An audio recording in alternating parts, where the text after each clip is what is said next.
There is the concept of exchange panic. The stock market rush can lead to panic. The development of the operation, let's call it conditionally, Red Tail began in the early spring of 1939. For Hitler, in those conditions, all that was needed was a dumping of gold prices, to create a panic on the American stock exchange, which would lead to excitement, a fall in prices for it and, accordingly, could become a trigger for an economic recession, and this could again plunge the country into an internal political crisis. And for this plan, a huge amount of gold was not needed. It was enough, about 100 tons.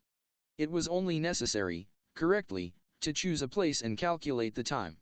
And with a targeted strike, for a while, Hitler knew that it was not realistic to destroy the economy, but he could gain time, to exclude the main and dangerous player from the game at the beginning of the war.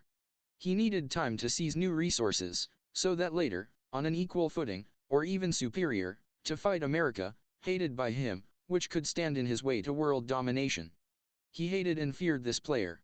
Hitler all his life dreamed of world power, believed that Germany should become a great empire and a new force in the world, so that the capital of Germany would become the main city, a metropolis from which he would rule the whole world. Having received practically unlimited power, he began to implement the goals outlined in Mein Kampf.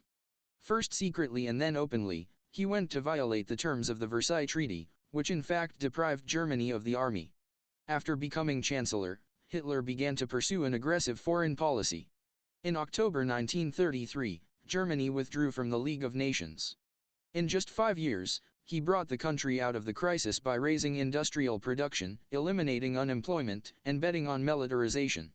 His dreams began to take on tangible forms. He had the right to be proud of himself. But his plans could be hampered by the United States. For a long time he thought about one problem: where to strike the first blow, in the West or in the East. If he strikes in the West, the United States will immediately enter the war, and this is a very serious enemy and he is not yet ready to fight with him. To strike in the East, the Russians are also good fighters. He knew this from the First World War, and a peace treaty with them signed.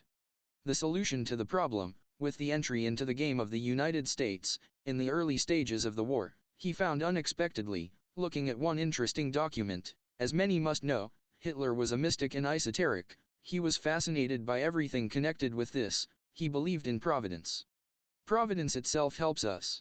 Surely, he thought. And the plan ripened instantly. He gave the order to the adjutant to call urgently Walter Funk, Reich Minister of Economy. After consulting with Funk, he invited several more people, I will not name them, and, sharing the general features of the plan, ordered to start developing the operation. Having received the order, everyone began to disperse. Hitler called out to our hero, and asked to stay, inviting him to the table. On the table lay a strange document. The Führer intercepting the look of our hero and said, Dear Otto, name is somewhat different, I want to give you this. He pointed to a sheet of document. Let it become the basis in the development of the plan. After making a theatrical pause, he continued, as strange as it may sound, but it was he who indicated the solution and even suggested who should do it, pointing to your name. And then he pointed to 2 very interesting points in the document, saying, You see, while slyly looked at Otto, and with pathos uttered, Providence itself gives us a hint. I am amazed at your genius. My Führer, answered Otto. At the same time, mentally, with a grin, he said, Yes. Providence itself gives us a hint how to keep your pocket wider, remembering with what difficulty he managed to slip this document to the Führer. And how much did it cost him to make the Führer think that it was he himself who thought of this operation? Lead him to this idea of surgery? Only he knows. His finest hour has come. All his life, he went exactly to this. He had a lot of painstaking work ahead of him, but the game was worth the candle. Now he had to carefully weigh and analyze everything. This is how the plan of the operation was born, as we called it, Red Tail. In the development of the operation plan, our author of the map played a rather important, if not key, role. About him, a separate story, and it is quite long, so we will only touch on certain points, a little bit later. And the flywheel spun. The preliminary, the most difficult part of the work was done: communications, people, locating, preparing the storage, time, and routes of delivery. Everything was calculated, the top secret stamp was imposed, and the submarines began to deliver the cargo in small batches. The solution to the problem with the entry into the game of the United States, in the early stages of the war, he found unexpectedly, looking at one interesting document. As many must know, Hitler was a mystic and esoteric. He was fascinated by everything connected with this. He believed in providence. Providence itself helps us. Surely, he thought. And the plan ripened instantly. He gave the order to the adjutant to call urgently Walter Funk, Reich Minister of Economy. After consulting with Funk, he invited several more people, I will not name them, and, sharing the general features of the plan, ordered to start developing the operation. Having received the order, everyone began to disperse. Hitler called out to our hero, and asked to stay, inviting him to the table. On the table lay a strange document. The Führer intercepting the look of our hero and said, Dear Otto, name is somewhat different, I want to give you this. He pointed to a sheet of document. Let it become the basis in the development of the plan. After making a theatrical pause, he continued, as strange as it may sound, but it was he who indicated the solution and even suggested who should do it, pointing to your name. And then he pointed to two very interesting points in the document, saying, You see, while slyly looked at Otto, and with pathos uttered, Providence itself gives us a hint. I am amazed at your genius. My Führer, answered Otto. At the same time, mentally, with a grin, he said, Yes. Providence itself gives us a hint how to keep your pocket wider, remembering with what difficulty he managed to slip this document to the Führer. And how much did it cost him to make the Führer think that it was he himself who thought of this operation? Lead him to this idea of surgery? Only he knows. His finest hour has come. All his life, he went exactly to this. He had a lot of painstaking work ahead of him, but the game was worth the candle. Now he had to carefully weigh and analyze everything. This is how the plan of the operation was born, as we called it, Red Tail. In the development of the operation plan, our author of the map played a rather important, if not key, role. About him, a separate story, and it is quite long, so we will only touch on certain points, a little bit later. And the flywheel spun. The preliminary, the most difficult part of the work was done, communications, people, locating, preparing the storage, time, and routes of delivery, everything was calculated, the top secret stamp was imposed, and the submarines began to deliver the cargo in small batches. After a regular meeting at the headquarters of the Reich Chancellery, Hitler asked Otto, How are things going with the preparation of Operation Red Tail? Otto replied that the final stage was going according to plan. But our submarines are at great risk when unloading cargo. The work schedule of our person at the facility, a day, after 3, we are forced to adhere to it. But even on his watch, it is not always possible to unload, as there is a great risk of being lit up, my Führer. Bad, very bad. The Führer almost shouted, You need to accelerate, deliveries at any cost. Yes, my Führer, Otto saluting with his right hand, he was about to leave the office, but Hitler continued calmly, Yes, the risk is very great. By the way, has everything been done to maintain the secrecy of the operation? Yes, my Führer, each participant in the operation is familiar with only their part of the work, my Führer. The commanders of the submarines do not know about the content of the cargo, the people involved in the loading are thoroughly checked, but they do not know what they are loading, but for safety reasons, they will be liquidated after the work is completed. The development of the details of the operation, at the destination, I entrusted my deputy, you know him well, this is Hugo. But he, like me, do not know the exact place of storage, since he is engaged in this directly on the spot. His personal agent recruited by him back in 1915, a very capable and inventive fellow, he was given the right to determine the location himself, since this is included within the framework of special secrecy. Personally, I can find out the place where the cargo is stored, only at a personal meeting, as it was agreed in advance. By the way, your personal surprise, my Führer, has already been prepared. The explosives have been delivered and already installed, the fireworks will be great. Otto showed his right thumb when he saw Hitler smile at the message. One-day companies are already registered, a full package with documents and licenses has been received. They are already ready to enter the game on the exchange. All leading media are already charged with us, at the right time, newspapers will publish hot news to create excitement. Our active supporters, at the signal of fireworks, surprise, are ready to take to the streets to provoke riots. And thanks for that, my dear Otto, he came up and put his hand on the shoulder of our hero, looking into the eyes with approval. Okay, dear Otto, you convinced me, go and work. For the good of Greater Germany, he added. Otto saluted again and left the office. So, everything is going according to plan, he whispered, rubbing his clenched right fist. Yes, safety, first of all. It's time to end this circus and put a fat point, Otto mused while sitting in an armchair near the fireplace, holding a glass of his favorite brandy. He could finally relax in his personal office. His office was a fairly bright room with large windows and a high ceiling. A grandfather clock stood between the windows. They had a gilded dial and a glass door, behind which a clouded pendulum swung. The room was furnished with oak furniture with green wrap upholstery. In the middle of the room on a fluffy red carpet, there was a black table with gold inlays, the era of Louis XV. On the walls there were paintings in exquisite gilded frames, paintings by masters of the Renaissance. One of the walls was hidden by shelves, filled with books, a fireplace of red marble, above it flaunted heraldic signs. A huge chandelier hung from the ceiling, sometimes ringing with crystal.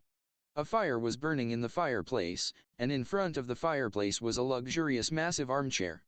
He had just returned home at last, the day was hectic and he was damn tired. After a meeting with Hitler, he personally went to the port to control the loading. Today the submarine went on a campaign with the next shipment of cargo, and he also needed to give the captain an envelope for delivery to the addressee at the destination. Otto was an excellent psychologist. He easily managed to find a common language with people of different characters. For example, he could approach the first person he met and literally in a minute they were already talking like old friends. He had a talent to easily win the trust of these people and turn them into his friends, who zealously expected any praise from him and believed him unconditionally. Thanks to this ability, he was able to create his own personal agent network. At the time of his forced wanderings and being in the United States. After loading, waiting for the submarine to sail safely, Otto sent a coded radiogram with detailed instructions to his two best agents. They obeyed him personally, and believed without question. These two agents were his pride, they were the best in their craft. One was codenamed Phoenix, the other, Comedian. It was for the second that the package was sent. At the very beginning of the operation, Otto personally indicated to the agent Humorist the exact coordinates where it was necessary to prepare the secret storage. This agent was also involved in solving all organizational issues, including the selection of field workers and monitoring the progress of work.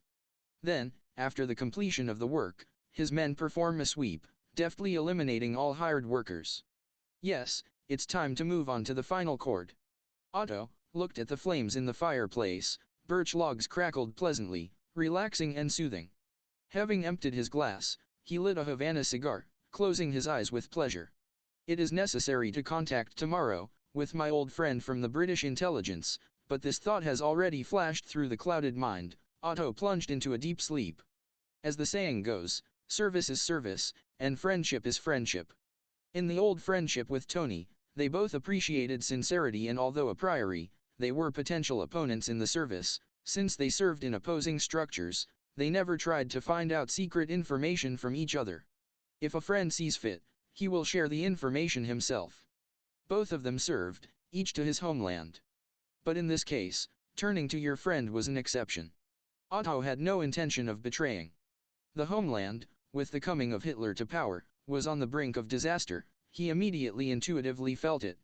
And the fact that he was going to crank up, leaving Hitler with a nose in the story with gold, he did not consider it a betrayal. The risk increased. The submarines were indeed in great danger. Delaying the operation was fraught with failure. Be that as it may, Hitler is still not so stupid, and he could request more detailed information on the state of affairs on the U.S. gold and foreign exchange operations exchange. Thank God, he is not up to it now. He is completely obsessed with Napoleonic plans. The next morning, Otto woke up quite vigorously. He felt rested, quickly put himself in order. With the help of a little exercise and shower, he had breakfast with gusto. In front of him was planned, no less troublesome day. A bright sunny day and blue chill of the sky, the threshold of autumn. There seems to be darkness inside the air. Something in the nature of the day is already being lost. There is still green foliage on the trees, it is still warm in illuminated places, but some kind of doom is already felt in nature and an incomprehensible longing for the passing summer approaches. He unhurriedly, as if walking, went to work on foot, specially went out early, and now he was enjoying the autumn nature with pleasure. Coming to work in a slightly sentimental mood, Otto did not hold a scheduled meeting, informing the secretary that, on the personal order of the Führer, it was necessary to speed up the work without wasting time. Therefore, everyone needs to get to work, immediately. To be honest, he just didn't want to see anyone today. To distract himself from the disturbing thoughts, he plunged into work with documents, of which there were plenty. While working with documents, time flew by. Otto glanced at his watch, it was 20:15. Oh my God, I almost missed the time of the connection with Tony. He quickly put the documents in the safe and left the office. The secretary was gone. It seems he stopped by to say that the working hours were over, but he ignored it, as he was busy with an important document.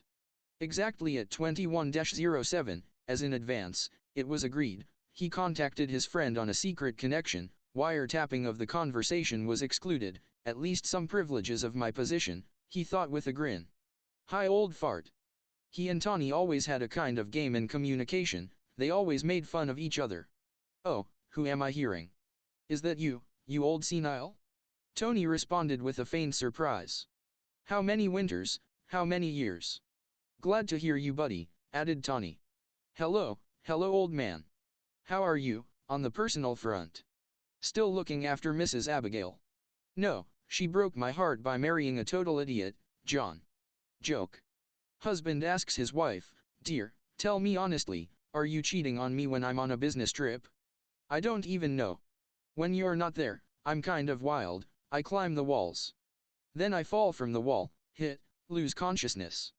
Perhaps someone uses it. Ah. Ha. Ha. Tony laughed. Then he asked seriously. Okay friend, what's the problem? Why did you use the emergency call? Yes, I just thought, something you are being infringed upon, with the assignment of the next rank. I can help, in moving up the career ladder, not for free, of course, I think, will a bottle of my favorite brandy be enough? Tony, a little wary. Where is such generosity, my friend? Just like that? Why, just like that, out of compassion for a friend, Otto answered with sarcasm in his voice. I do not like it when friends are unfairly kept in a black body and not promoted. And now to the point, Otto said seriously, and he shared information about Hitler's plans, outlining the Red Tail operation conceived by that. I think your leadership will be very pleased. Still would. Exclaimed Tony. And if I calculated correctly, then they will surely share information with the Americans. Figuratively speaking, they will want, flatteringly, wag their tail. To my deep regret, you're right about that, buddy, Tony replied. Yes, Tony, keep this information to yourself, I'll let you know when it's worth making it public. After waiting for the submarine to return, Otto let Tony know that the information could be passed on. And the storm broke. It was the most risky moment for him in this whole undertaking, but the calculation was correct. Hitler was furious. How could this happen? Shouted Hitler, how did the enemy learn about our plans? All of you, he looked around all those present, you will be responsible for the failure personally. Severe punishment awaits you all. My Führer, this could not be a leak from my department, as well as from the inner circle of those involved, Otto said, risking interrupting the raging Hitler. Hitler stared at him with an angry, prickly look. Explain, through clenched teeth, said the Führer. If that were so, then our man, who is directly involved in all the work on the spot, would have already been arrested and the gold would have already been in the hands of the Americans, and this did not happen, Otto answered. I believe that the information could have leaked only from the department of the Reich Minister for Economic Affairs, since he has civilians who are not subject to a more thorough check by the Gestapo.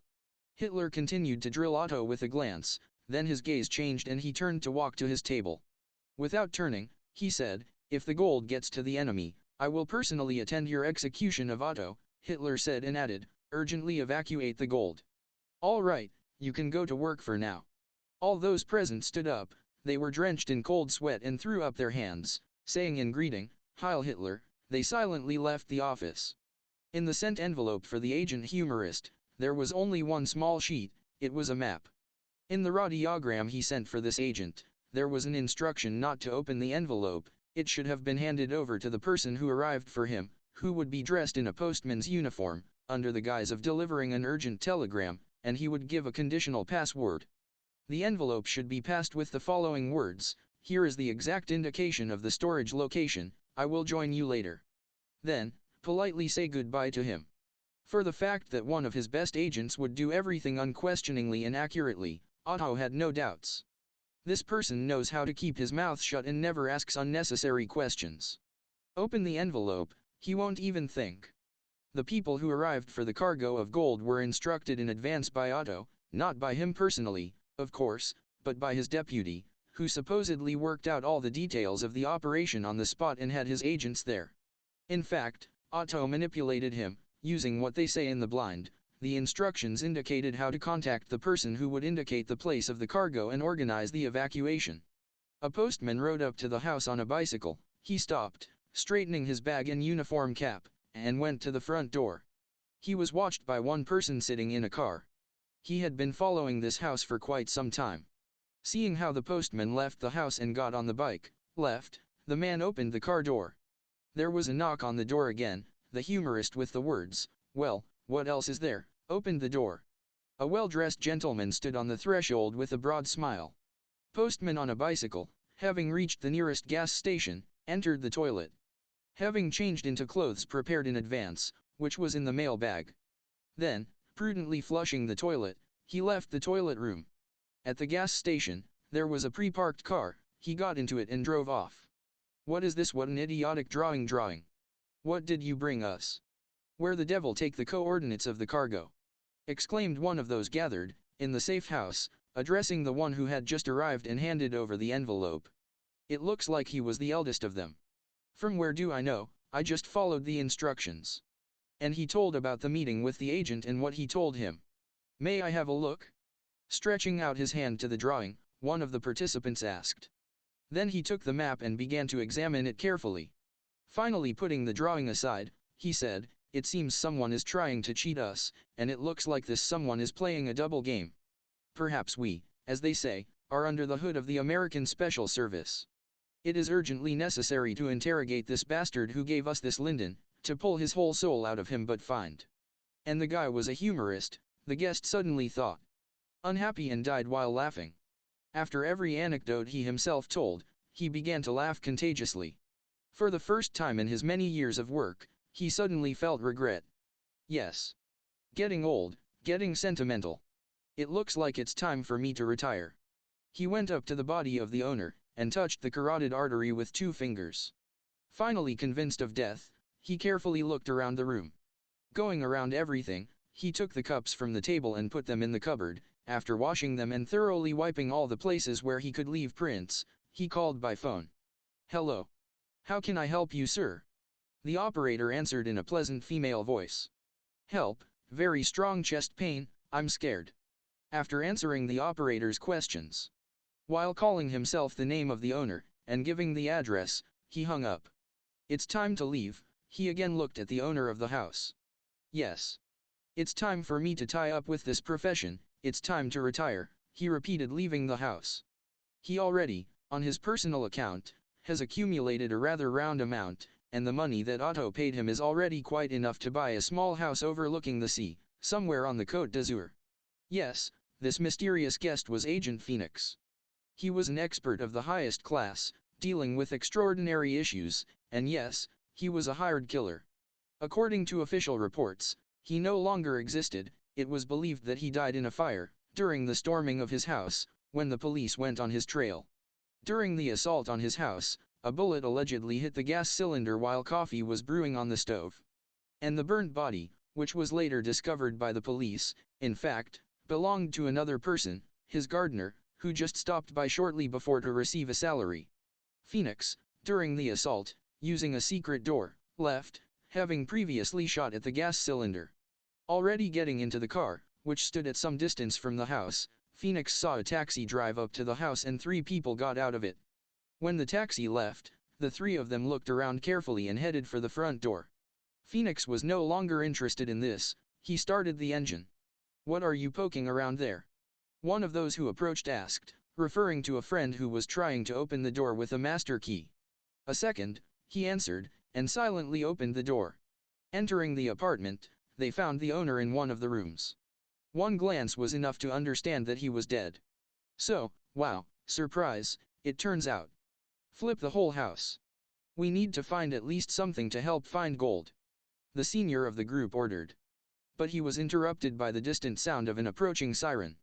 Looks like the police, Chief. It looks like it's time for us to leave here and as soon as possible. Already at a decent distance from the house, they saw that a fire engine was driving up to the house, and people in medical coats came out of it. We'll wait a bit, we need to clarify something. The senior of the group said. After a while, a small group of onlookers formed around the house. They joined her. Waiting until the stretcher with the body was carried out, one of the group of people asked the doctor, "What happened?" The doctor replied, "It looks like he died of a heart attack, which, incidentally, is not surprising in his age and given his weight." In the evening of the same day, a radiogram was sent in which there was a detailed report to the center. The answer was weight. The next day, they visited this house again, turning everything there from top to bottom and found nothing. Then they visited the morgue and presented themselves as the relatives of the deceased, found out the final diagnosis that led to death. It was 100% heart attack, from an overabundance of feelings, as the pathologist joked. He died strangely enough with a smile, he added. Returning to the safe house, for the rest of the day and evening, they sat studying the map, making many assumptions. If we assume that this card is not a Linden full bullshit, then there must be a key to decrypt it. And he, no, was summed up by the senior of the group, finally giving up this venture. By the way, under what pseudonym did we have this late merry fellow? Looks like he had some Asian name, not Xiong, not Lung. Turning to the elder, asked Kurt, "Postman. Looks like Lou." "Yes, definitely Lou," replied Gunther, the team leader. "Why are you asking this?" "I just thought, when drawing up the report on arrival, we still need to attach this map," he corrected himself. After all, it must be indicated somehow in the document. "Well, that means there will be a map, Lou," he summed up. Do not be surprised that the agent comedian suddenly appears as Lou. The fact is that in the development of Otto, he was always under the pseudonym comedian, but when entering him into this operation, Otto changed his code name deliberately, for that he had special plans. In the evening of the same day, at the next communication session, they reported on the results of the investigation and received an order to return. What the hell is going on? The Führer was raging again. One failure after another. What do you say in your defense, Gruppenführer? He turned to Otto. My Führer. Otto was completely calm, not a muscle in his face quivered. Hitler again caught himself thinking, it looks like this guy, I'm starting to like him. He was not a sycophant, always collected and reasonable, and besides, not a coward. Otto continued, in any development of a plan, it is impossible to take into account everything, and it often happens that in a carefully planned operation, His Majesty chance, unforeseen circumstances can interfere and disrupt all plans. But whatever it was, the main task of my department was to ensure the secrecy of the operation for the delivery of cargo and its placement in place, as well as the preparatory part for launching the entire machine of destabilizing the economy. And we coped with this task. Yes. With secrecy you seem to have overdone it, my dear Otto. It turns out now that we ourselves do not know where the gold is hidden. I never thought that I would say so, but it seems like for the first time, super secrecy is also sometimes superfluous, and it has two sides of the coin. It turns out we outsmarted ourselves. The question was rhetorical. Yes, and also, do you think, Otto, there is a risk that the Americans will still get this gold? I don't think, my Führer, even if they accidentally stumble upon the storage, they will be in for an unpleasant surprise. The vault is well protected, my Führer, it is mined and the secret to safely entering it is very complex.